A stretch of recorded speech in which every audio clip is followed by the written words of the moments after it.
Bonjour, c'est Stéphanie des Comptoirs Créatifs. Voilà, on a commencé nos bricolages de Noël et on avait envie de partager avec vous ce moment créatif. Donc aujourd'hui, on va vous présenter la réalisation de cartes de Noël, comme celle-ci, avec des tampons Artemio, la technique de l'embossage, les tampons encreurs d'Aizink. Donc on va faire une première carte ensemble et puis ensuite je ferai la même carte avec les mêmes tampons, sauf que je vais utiliser les pigments Bruchot. Donc les pigments Bruchot, ce sont des pigments aquarelles qui réagissent au contact de l'eau. Voilà, comme ça vous aurez deux cartes identiques mais réalisées avec des peintures différentes. Allez, c'est parti. Donc pour faire cette carte, j'ai utilisé ces tampons Artemio, sachant qu'ils ont une gamme large et très sympa de tampons. Donc voilà, il y en a plusieurs qu'on a en magasin. Les animaux, les plumes, les pattes d'animaux, voilà. Il y en a encore plein d'autres et d'autres marques aussi. Ça vaut le coup de jeter un coup d'œil. Donc je vais utiliser ces tampons que je vais poser sur une plaque en plexi. Voilà, ça va tenir tout seul. Ça va permettre de poser l'encre à embosser, Top Boss. C'est une encre transparente qui est collante et qui va pouvoir faire, qui va nous permettre de faire de l'embossing avec de la poudre à embosser Artemio. Et ensuite, on va utiliser les encres d'Aizink d'Aladine qui sèchent rapidement et qui se mélangent entre elles. Donc, c'est vrai qu'on peut avoir des effets floutés très sympas. Alors, pour commencer, ça, c'est une carte en forme de tag. Donc, je vais délimiter ma carte. Alors j'ai pris une forme en bois, mais on peut très bien la découper dans du papier épais. Voilà. Alors je prends le tampon. Donc ça, ce sont des tampons transparents. Très pratique parce qu'on peut voir où on tamponne après sur la carte. Je pose et ça tient tout seul.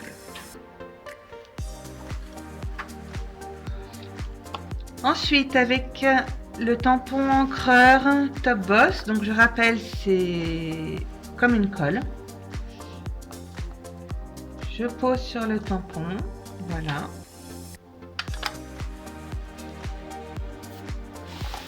Et j'applique sur le papier.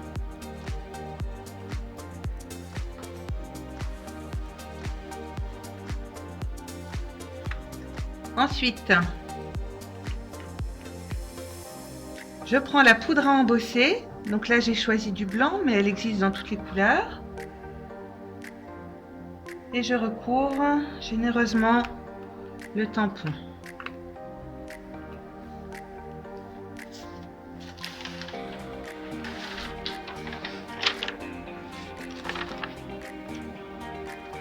Je prends une feuille et j'enlève l'excédent. Voilà. Donc là déjà, j'ai la poudre qui tient sur la colle et l'excédent, je le remets dans le pot.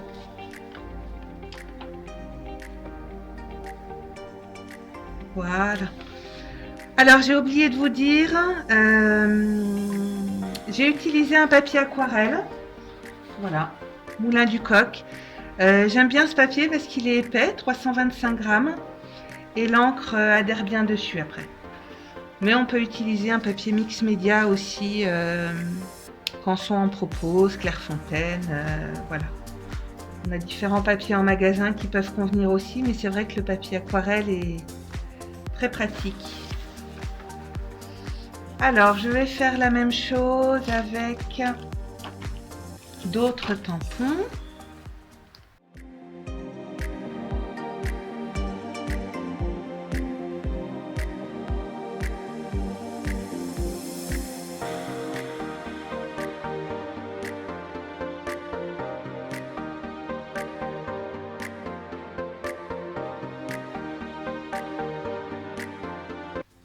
Et voilà. Maintenant, on va embosser la poudre. Alors, on embosse à chaud, c'est-à-dire qu'on va utiliser un embosseur électrique. Donc ça va chauffer, mais ça ne souffle pas. Contrairement au sèche-cheveux qui lui va sécher mais va souffler, donc la poudre va s'en aller. Donc pour faire de l'embossing, il faut vraiment utiliser un embosseur électrique. C'est parti.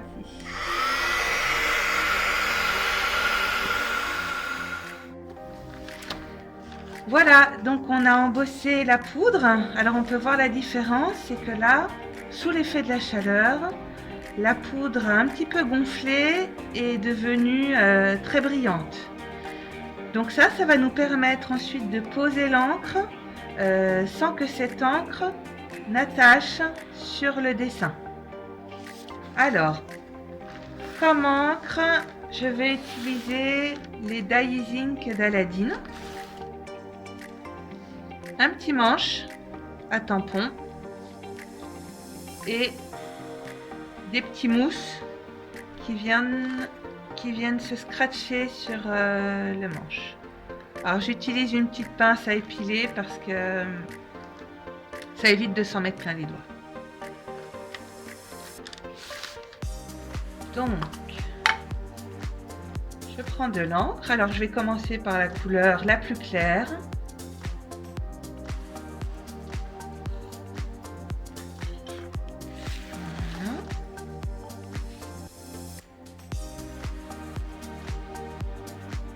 Puis je vais frotter sur le dessin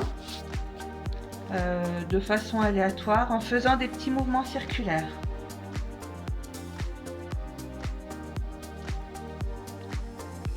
Et là, on voit le motif ressortir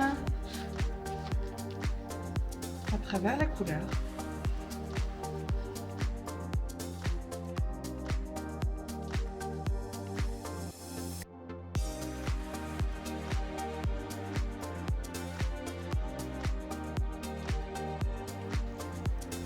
Et voilà. Ensuite, je prends un sopalin et je vais venir frotter sur les motifs pour que le blanc revienne, puisque l'encre ne tient pas sur les motifs que l'on a embossés.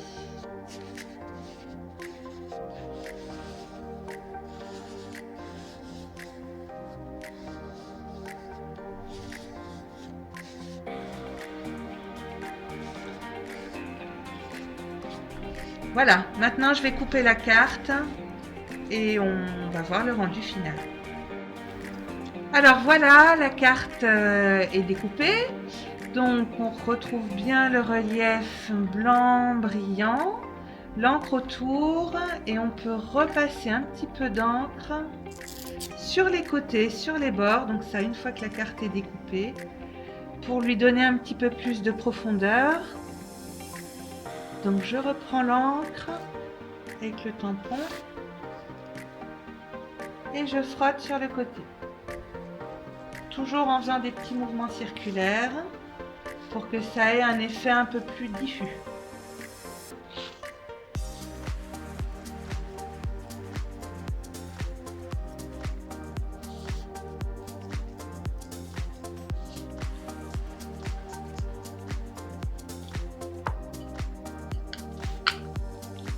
Voilà, avec le sopalin, je refrotte sur les motifs pour enlever l'encre qu'il y a dessus.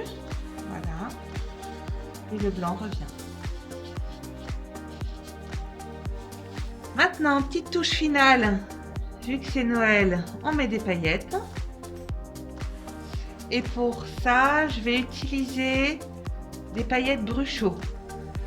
Donc comme je le disais tout à l'heure, ce sont des pigments aquarelles. Il en existe en couleur. Il existe aussi des couleurs métallisées. Et là, on va utiliser les paillettes. Alors elles tiennent tout simplement sur de l'eau. Donc je prends un petit vaporisateur d'eau.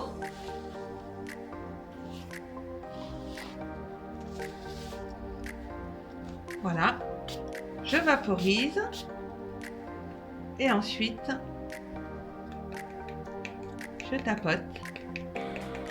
Donc je précise, j'ai fait un petit trou dans le couvercle, comme ça il n'y en a qu'un petit peu qui tombe à la fois.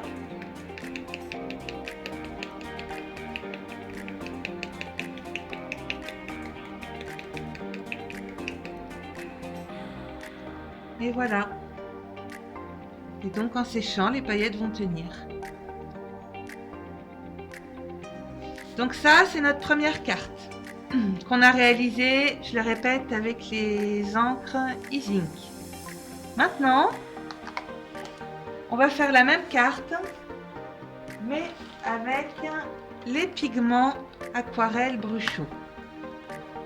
Alors, ça se présente comme ça, comme ceci. Donc, ce sont des petits pots de couleur, de poudre. Alors, soit on enlève le couvercle, soit on fait un petit trou dans le couvercle. Donc, ça permet d'en déposer très peu à la fois parce que vu que c'est du pigment, c'est très coloré. Donc, je vais recommencer à tamponner les motifs, à mettre, donc je les tamponne avec la Top Boss, donc c'est l'encre qui colle. Ensuite, je vais remettre la poudre à embosser blanche. Je vais réchauffer à l'embosseur électrique. Et ensuite, au lieu de mettre de l'encre comme j'ai fait avec ce tampon et les encres, je vais mettre les Bruchot et on verra la différence. Les motifs sont embossés. Comme pour tout à l'heure, on voit un résultat blanc et brillant.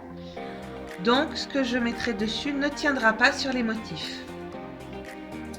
Alors, on va mettre des poudres Bruchot. Donc, on va essayer de rester dans ces teintes-là, bleu, turquoise et pourpre. Alors, turquoise, pourpre et outre-mer. Alors, pour faire les trous, hop, ils étaient déjà faits, mais je les refais pour que ça sorte bien. Voilà. Donc là, je vais saupoudrer. Alors, on va pas se rendre compte de la couleur tout de suite. Voilà. Donc, je saupoudre les pigments un peu partout sur la carte.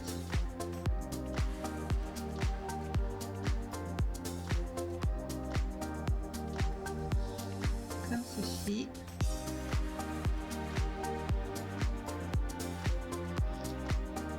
Et maintenant, je vais vaporiser. Je garde un sopalin à côté de moi pour éponger l'excédent. Voilà. Et sous l'effet de l'eau, les pigments se révèlent. Donc plus je vais mettre de l'eau, plus je vais noyer le dessin et plus les couleurs vont se mélanger. Mais là, j'ai envie d'avoir cet effet pigment. Donc je pose le sopalin, j'enlève. Et ensuite, je tapote pour enlever le Bruchot qui est sur le motif blanc. Et on voit bien que le motif blanc réapparaît. Si je veux avoir quelque chose de plus fondu, de plus léger, parce que là il y a des taches très foncées, je remets de l'eau.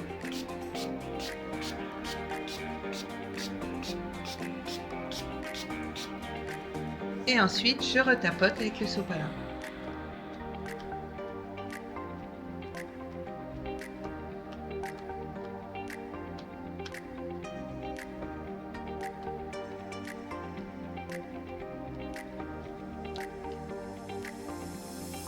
Voilà. Alors évidemment, on peut rajouter de la couleur si on trouve qu'il n'y en a pas assez. On vient de voir s'il y en a trop, on peut l'enlever. Si on en veut un petit peu, je remets de l'eau. Je saupoudre. Parce qu'avec le bruchot, on peut, comme j'ai fait, soit le mettre sur le papier et après mettre de l'eau en spray. Soit je pose de l'eau et après je saupoudre le bruchot. Voilà. Et là, j'ai quelque chose d'un peu plus soutenu.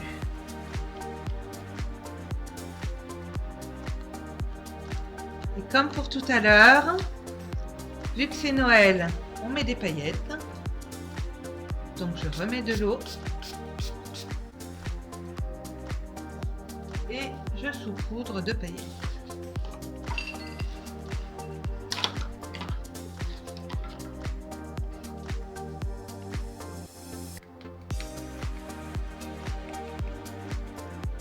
Voilà, quand le trou est un peu bouché, on les bouche.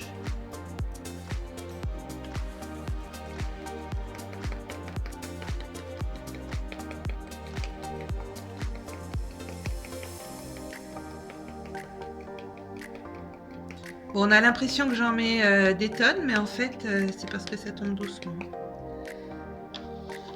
Voilà, maintenant je sèche.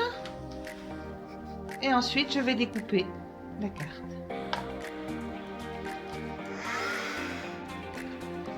Et voilà le résultat. Donc, ici, on a fait une carte, je vous rappelle, avec les encres Ink.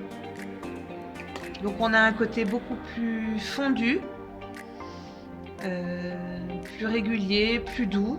Alors j'aurais pu insister sur les couleurs, c'est sûr que si on prend des couleurs beaucoup plus foncées, le blanc ressortira mieux. Mais voilà, on a un résultat très doux. Et puis là, au bruchot, donc quelque chose de plus piqué, de plus tacheté, puisque c'est le pigment aquarelle qui réagit avec de l'eau et qui est très très concentré.